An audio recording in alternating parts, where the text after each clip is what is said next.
ये NCERT class 8 history का chapter 2 है। इस चैप्टर में हम जानेंगे कि किस तरह से एक स्मॉल ट्रेडिंग कंपनी जिसे भारत के टेरिटरी पर कब्जा करने में कोई दिलचस्पी नहीं थी, फिर भी एक विशाल साम्राज्य का स्वामी बन बैठा। ये कैसे हुआ, इस चैप्टर में हम उसी के बारे में जानेंगे। औरंगजेब मुगल साम्राज्य का लास्ट पावरफुल रूलर था। उसने इंडिया के एक बहुत बड़ी टेरिटरी पर अपना कंट्रोल स्थापित कर लिया था, लेकिन 1707 में उसके मृत्यु के बाद बहुत सारे मुगल गवर्नर्स, जिनको कि सूबेदार के नाम से जाना जाता था, और बड़े बड़े जमींदार अपनी अथॉरिटी असर्ट करने लगे थे, यानी कि अपनी ताकत दिखाने लगे थे। उन्होंने अपना रीजनल किंगडम इस्टेब्लिश कर लिया था, और जैसे जैसे पावरफुल रीजनल किंगडम्स इंडिया के अलग अलग पार्ट्स में उभर कर सामने आए, दिल्ली लंबे समय तक इफेक्टिव सेंटर नहीं रह सका। 18th सेंचुरी के सेकेंड हाफ तक आते आते पॉलिटिकल हॉरिजॉन पर ब्रिटिश के रूप में एक नया पावर उभरने लगी थी। ओरिजिनली ब्रिटिश एक छोटी सी ट्रेडिंग कंपनी के रूप में यहाँ आए थे। उन्हें यहाँ के टेरिटरी पर कब्जा करने में कोई दिलचस्पी नहीं थी, लेकिन फिर भी यहाँ के वास्ट एम्पायर के वो मालिक बन बैठे। और ऐसा कैसे हुआ, इसी के बारे में हम इस चैप्टर में पढ़ेंगे। यहाँ पर एक पेंटिंग दिखाया गया है जिसमें बहादुर शाह जफर, जो कि मुगल साम्राज्य के अंतिम शासक थे, उनको और उनके बेटे को कैप्टन हॉटसन द्वारा अरेस्ट किया जा रहा है। औरंगजेब के बाद कोई भी मुगल रूलर उतना पावरफुल नहीं हुआ, लेकिन फिर भी मुगल इम्पेयर्स जो थे उनका एक सिंबल के रूप में, एक प्रतीक के रूप में इम्पोर्टेंस बना हुआ था।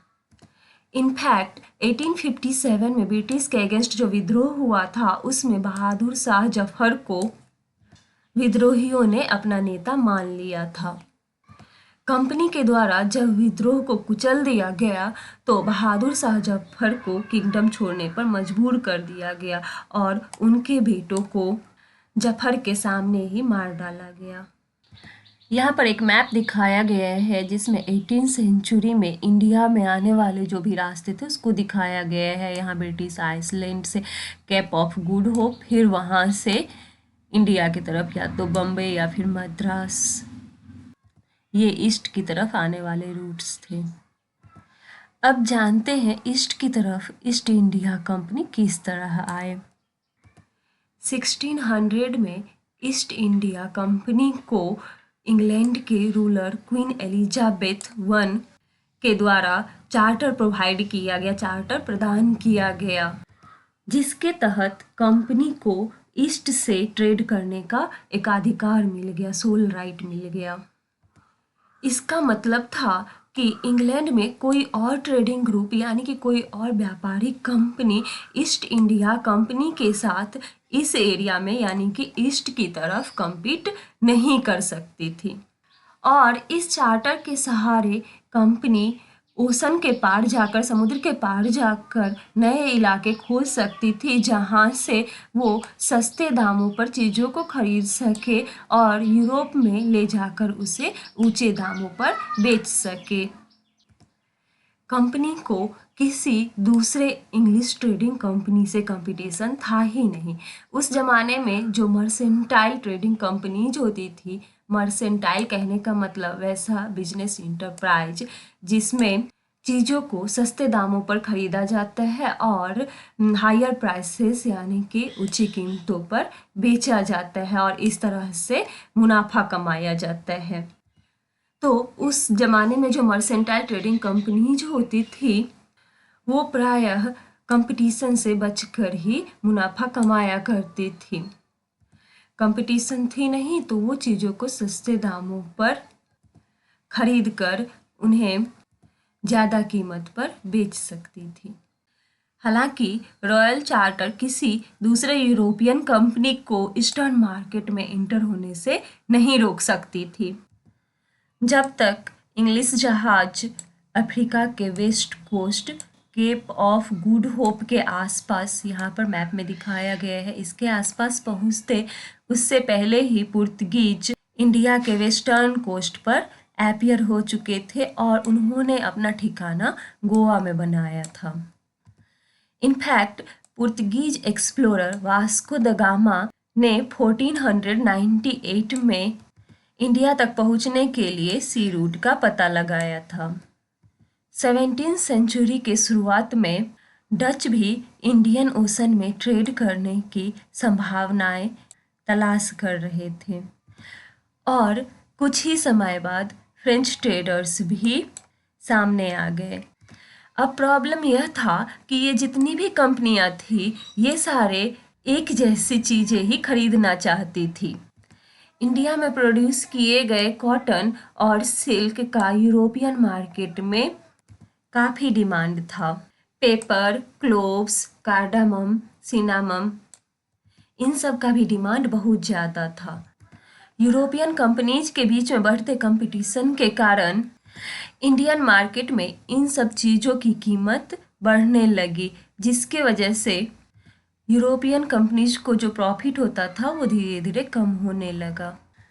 इन ट्रेडिंग कंपनीज के पास फ्लोरिश होने का यानी कि फलने फूलने का एक ही तरीका था कि इनके जो राइवल कंपटीटर्स थे उनको एलिमिनेट कर दे, हटा दे। इसलिए मार्केट पर कब्जा करने के लिए अलग अलग ट्रेडिंग कंपनीज के बीच में लड़ाई होनी स्टार्ट हो गई। 17th और 18th सेंचुरी में कंपनियों को जब भी मौका मिलता वो एक दूसरे के जहाज़ों को डुबो देते थे, रूट्स को ब्लॉक कर देते थे, रास्ते को ब्लॉक कर देते थे और सामान से भरे हुए जहाज़ों को आगे बढ़ने से रोक देते थे। ट्रेड हथियारों के मदद से चलता था और ट्रेडिंग पोस्ट को फोर्टिफिकेशन के जरिए यानी कि किलाबंदी करके प्रोटेक्ट किया जाता था। ये कंपनियां जो अपने सेटलमेंट्स को फोर्टिफाई करते थे, किलाबंदी जो करते थे और ट्रेड में प्रॉफिट कमाने की कोशिश करते थे, इसकी वजह से इनका लोकल रूलर्स के साथ भी टकराव होने लगा और इस प्रकार ट्रेड को पॉलिटिक्स से अलग रखना कंपनी के लिए अब मुश्किल हो रहा था। अब देखते हैं कि ये सब कैसे हुआ। पहला इंग्लिश फैक्ट्री 1651 में हुगली रिवर के किनारे स्टार्ट हुआ। कंपनी ट्रेडर्स, जिनको फैक्टर्स के नाम से जाना जाता था, यहीं से ऑपरेट करते थे, यहीं से अपना काम चलाते थे। फैक्ट्री में वेयर हाउस था जहां पर एक्सपोर्ट की जाने वाली चीज़ों को जमा करके रखा जाता था। इसमें ऑफिसेस होती थी जहां पर कंपनी का ऑफिशियल बैठा करते थे। जैसे जैसे ट्रेड एक्सपैंड हुआ वैसे कंपनी ने मर्चेंट्स और ट्रेडर्स को फैक्ट्री के आसपास बसने के लिए प्रेरित किया। 1696 तक कंपनी ने अपने सेटलमेंट के चारों ओर किला बनवाना भी स्टार्ट कर दिया और 2 साल बाद उन्होंने मुगल ऑफिशियल्स को घूस देकर 3 गांवों की जमींदारी भी खरीद ली। इन गांवों में से एक था कालीकट, जो कि बाद में कलकत्ता बना, अब इसे कोलकाता के नाम से जाना जाता है। कंपनी ने मुगल एम्परर औरंगजेब को भी फरमान जारी करने के लिए तैयार कर लिया ताकि ड्यूटी फ्री ट्रेड कर सके। कंपनी लगातार ज़्यादा से ज़्यादा कॉन्सेशन पाने यानी कि छूट पाने और पहले से जो इनको अधिकार मिला हुआ था उसका ज़्यादा से ज़्यादा फायदा उठाने में लगी हुई थी। औरंगजेब के द्वारा जो फरमान जारी किया गया था उसके हिसाब से कंपनी को केवल ड्यूटी फ्री ट्रेड करने का अधिकार मिला हुआ था, लेकिन कंपनी के जो ऑफिशियल्स थे जो साइड से अपना प्राइवेट ट्रेड करते थे उनसे एक्सपेक्ट किया जाता था कि वो ड्यूटी पे करे, उनको छूट नहीं थी। लेकिन उन्होंने प्राइवेट ट्रेड के लिए भी शुल्क चुकाने से मना कर दिया। इसके वजह से बंगाल में जो रेवेन्यू कलेक्ट किया जाता था यानी कि राजस्व वसूली, उसमें बहुत कमी आई और इसके वजह से बंगाल के जो नवाब थे मुर्शीद कुली खान, उन्होंने प्रोटेस्ट कर दिया।